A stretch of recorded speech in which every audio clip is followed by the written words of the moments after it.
Welcome to Savvy Business, Life Unscripted, with your host, Christina Rivera, where our guests share their wisdom and valuable business tips, empowering our audience to expand their personal potential.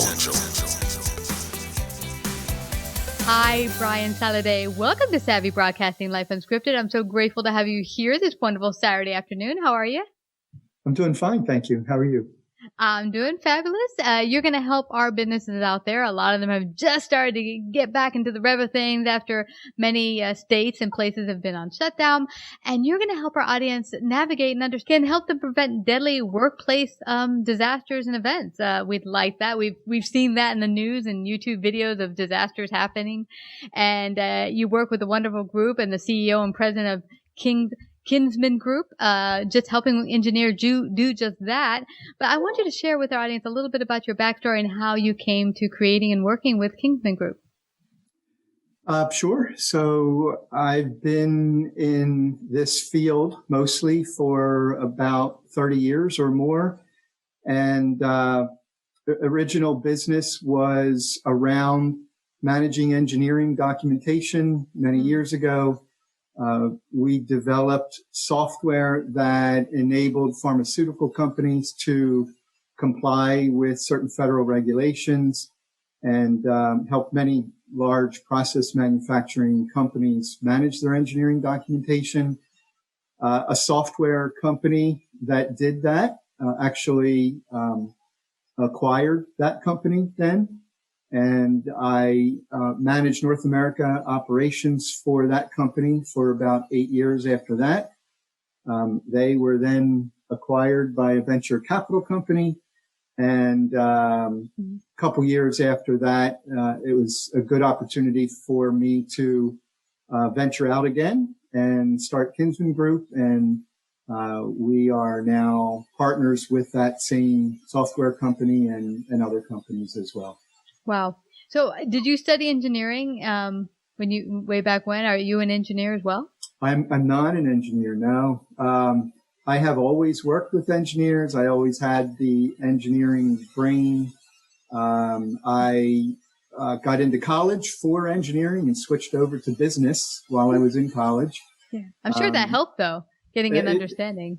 For sure, yeah. And I did also worked for an architectural firm and did a lot of design and drawing and all of that too. So I did have experience with the engineering documentation and actually, creating it before I learned to manage it.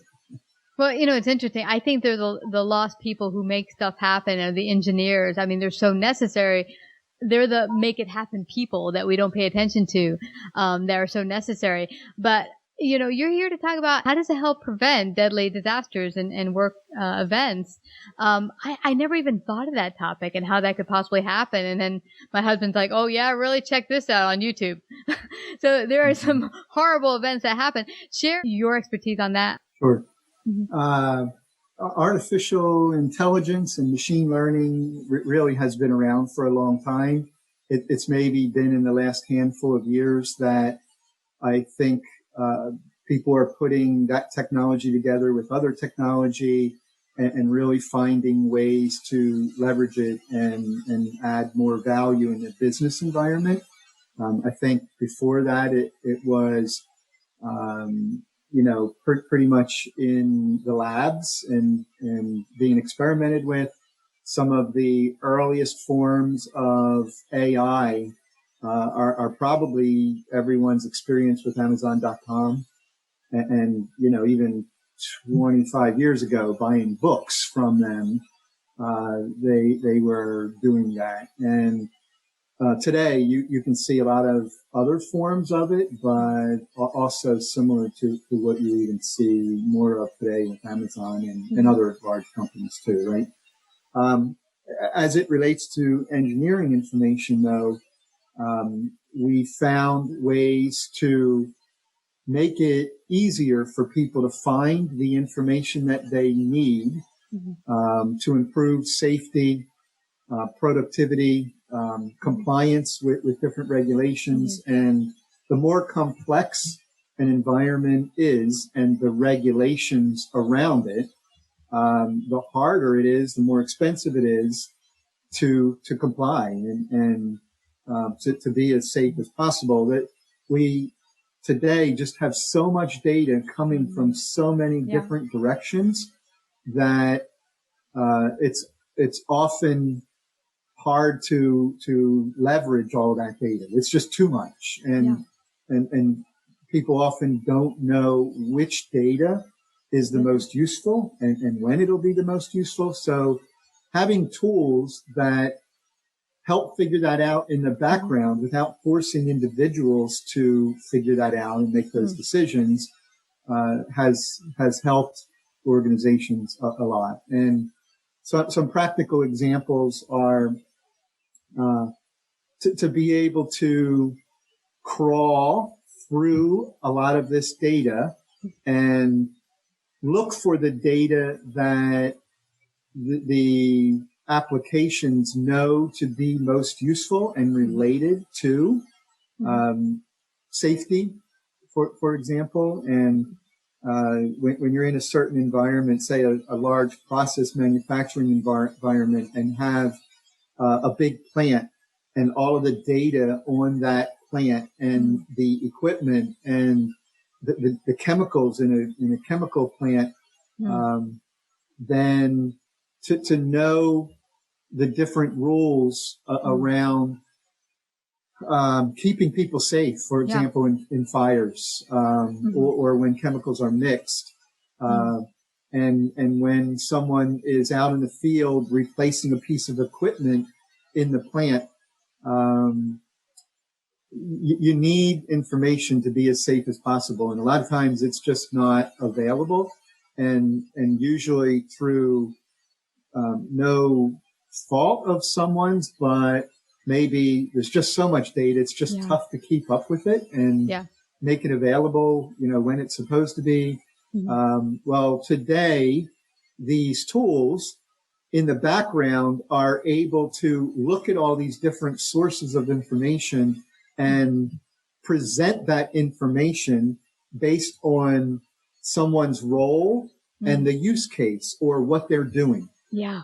Okay, because then it'll know that you probably need this information or that information, and it's able to get it not just from places inside of a company, but other data sources that provide services, for example, around chemicals, to be able to draw that information about the different types of chemicals and when they're mixed together and whether they're deadly or not. And how to do so in a those safe type manner. Services, help people keep up to that when it might not otherwise be possible for humans to do by themselves. Yeah. I love this, Brian, because I recall in the 80s, my mom worked as a graphic designer in a company, and she actually at that time the big graphic machines had this chemical that was really dangerous. You had to put gloves on, the whole bit. And I remember going into that room where they'd mix it and have to open this stuff, and people were just messing with it, not paying much attention. I'm like, you could seriously hurt yourself. Yeah, and that's a great point too, because a lot of times there are people coming from even outside the company, police, firemen, right, that don't know the business, don't know what chemicals are in that plant and how to address that. And usually there are first responders within a company that are there together with those people. And now they have mobile devices that allow you to access this information from out in the field. Applications that are central points to all this information that are pulling all the data from other applications and giving you one centralized view of all the data, so that you don't have to think, where did I store that information? Where do I find this? There's too many applications too, besides data. So to be able to consolidate all of that and have a way of looking at your plant from one source is really important. Yeah, I mean, really, Brian, I remember hearing about a story of just a general office area that it had the overhead air conditioning systems and breathing systems being clogged up with mold and people getting sick. There's an instance where they could have had some help with to realize, okay, are we checking this? Are we making sure all the airways are safe? Because you generally sit inside of places, whether it's a plant or even sometimes an office space. Yeah, Now I see that Kinsmen Group generally works with a lot of prominent oil, gas, pharmaceutical, utility companies. They're mostly plant places that generally work with, not office type facilities. Correct. Yeah, mostly plants that have a lot of physical assets to be maintained, and really our attention is there because they're mostly the most complex environments. They are going through a lot of change, and that change needs to be managed. So you're pushing. You're dealing with processes all the time. It's really important that someone follow processes, the way they were intended, and to be able to push that through a workflow and have an audit trail, electronic signatures. So the more complicated an environment and the more dangerous environment it is, nuclear plants, for example, the more important it is to have the kind of systems that we put in. And that's why we focus on the process manufacturers. Yeah. Yeah, it makes a lot of sense. In fact, this recalls for me the aviation industry, how systematic and process oriented it is, because, from the mechanic that fixed different parts, they have to number each one, make sure everything is logged. Even the pilots log anything. If there's anything wrong in the plane, they squawk it. Everyone is accountable so that, God forbid, there's a problem later on, they can go down the chain. Where did the problem come about so we can fix it going forward? Exactly. Yeah, it's so important. Yeah, but this is great. Now, there might be some businesses listening in who do operate in a very complex system and area that want to get a hold of working with Kinsmen in your group. How do they do that? Well, they can go to kinsmengroup.com on the internet. And we have a lot of information up there, and of course, a way for them to leave their contact information, or to call us and to learn more about some of what we're talking about now, and the other environments and the type of systems that we solutions that we provide. Yeah, it's great. And you mentioned early on about Amazon. They've really got the systematic thing going down. I mean, I was seeing their warehouse. They have a lot of people working there, but they're very systematic, process oriented. And they do have a lot of robots, but I mean, they keep and hold a lot of stuff. It just blows my mind the way I see the way their operation works. They really are ahead of their game, I think, and in the way they get their processes AI oriented working. Yeah, for sure they are. And even after all these years, everyone kind of looks to them to say, it's about making the complex simple. Right. Yeah. And, they seem to do a really good job of that, and everybody wants it to be that simple. And, well, when you make it simple, then less problems and less disasters, which is what we're looking for. Yeah. There's a lot going on in the background, but when you can get the usability of something to be so simple, especially in an event, right? A disastrous event type thing, you don't want to, your brain really can't think about how to navigate something complicated anyway. Yeah. So that's another reason for it to be simple. Yeah, and in that way, what I'm getting from you is that should a disaster come about, you're now able to deal with it because you already have it worked out and how this will be dealt with when it happens. Right, not like the moment it happened, oh, what do we do? We're all looking at each other. No, you have it down. Here's exactly how we're going to handle it and make it stop. Yeah, exactly. But tell me one thing before we leave here. A company calls you or interested, get started. What does the process look like from day 1 to 0 to getting started? What does that look like? So it can be different, very different, as you can imagine, depending on the context of the call.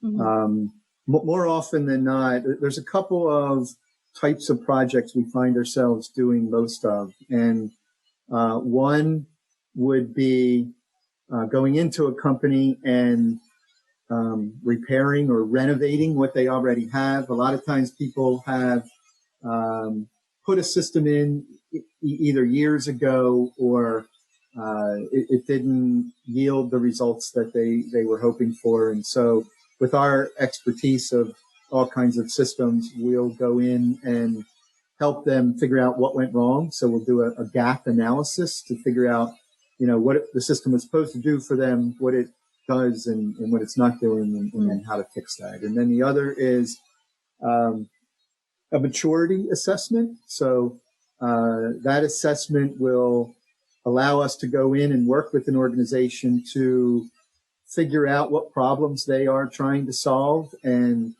where they are today with that. I mean, no one's at ground zero. Everyone is always trying to solve these problems and do something in that direction. So we help them figure out where they are and what that gap is again, because a lot of people will make a mistake and they think that buying a piece of software is all that they need to do to solve all these problems. And that's rarely or ever the case. So we help them prepare themselves as an organization.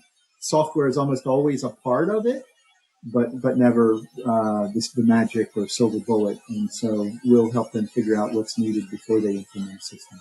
That's great because, every business, no matter where you're at, it's ever flowing, ever dynamic. Everything changes. Yeah. So you need to go with the flow and sometimes make changes, revisions to make things flow better. And both those types of projects can be anywhere from a few weeks to a few months.